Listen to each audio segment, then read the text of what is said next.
This video will help you understand how to identify and remove broken 612mm elements in your Deltech furnace. Before you get started, be sure you have the tools you need.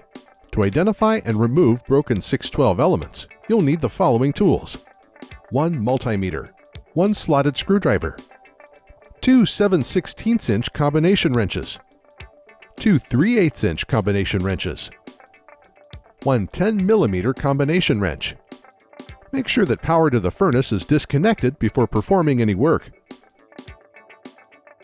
Before you take any measurements with the multimeter, disconnect the element braids from the power bus to prevent false readings.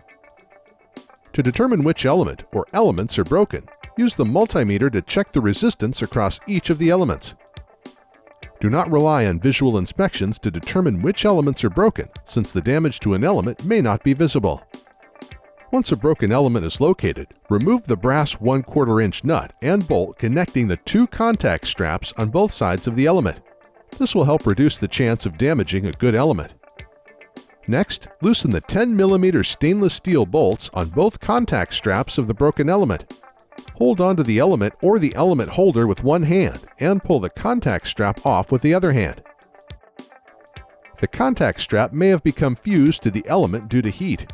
If this occurs, you will need to remove the 10mm bolt and stainless braid clamp assembly and then carefully peel the braid off of the element.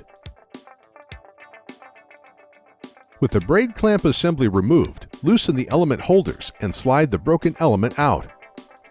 Now that you're ready to install a new element, refer to our other videos for installing new elements into either a 612 slotted roof or a non-slotted roof furnace.